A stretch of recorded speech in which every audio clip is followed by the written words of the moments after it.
Good morning po, Pangasinan Beta po. Happy Sunday po sa inyo. Today, meron tayong konting unboxing dito. Konti lang yung ating order pero medyo, ibig sabihin, medyo rare yung ating mga isda. Hindi naman rare, medyo hindi siya ordinary. So, excited na rin ako makita natin yung ating mga order. Kaya video na natin to. Ayan, focus lang natin. So ito na po, buksan na natin. Yan.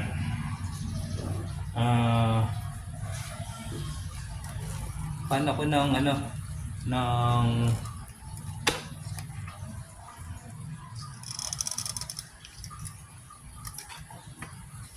ito po, umorder ulit ako na Indo Tiger, baby Indo Tiger. So ayan po, medyo malalaki na yung naibigay sa atin. So very happy tayo rito. Indo Tiger. So far meron na akong 20 pieces dito na pinalalaki na Indo Tiger. Ayan po, napakaganda. And then meron tayo dito Lemon Oscar. Yan po, Lemon Oscar, dilaw na dilaw, Lemon Oscar. Yan, added to my collection po ng mga Oscar. Yan po siya, Lemon Oscar. 7 pieces lang eh. And then, favorite fish ko po, yung ating mga discus kasi medyo naubos na yung ating discus. So, ito po siya. Meron tayong cobalt blue rito. Cobalt blue, 3 inches. Ayan po sila.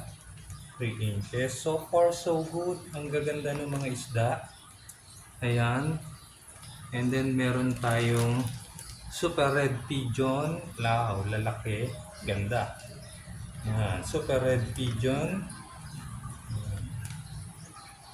And then ito pa yung added to my collection na naman.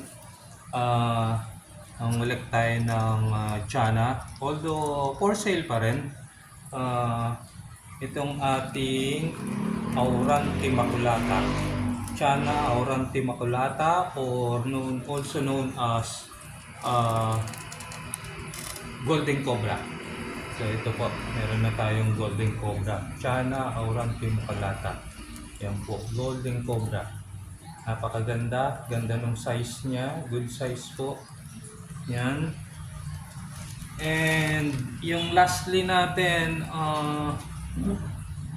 actually talaga para sa akin din lang ito, pero kung may mangungursunada, pwede rin naman natin ibigay. So ito po yung ating hybrid motor. Motoro. Yan po yung ating race. Yan, hybrid. Ang laki po niya. Yan. Satisfied, very satisfied tayo sa order natin ngayon. So walang casualties. So thumbs up sa ating supplier. So okay siya. So ngayon is lipat na natin sa kanilang tank to. Especially itong Motoray. Hindi ko pa nalilinis yung kanyang tank. Pero for the meantime, sama ko muna siya dun sa isang 75 gallons ko dun. Although na water change ko na kahapon. So i-water change ko lang yung sarili niyang tank. Saka natin siya ulit videohan.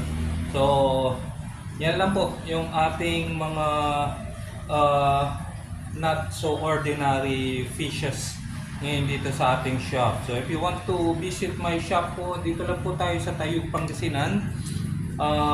Harap lang ng Water District, nakatikit lang sa simbahan, sa mismong bayan po ng Tayug. So salamat po, Pangasinan Beta po ulit.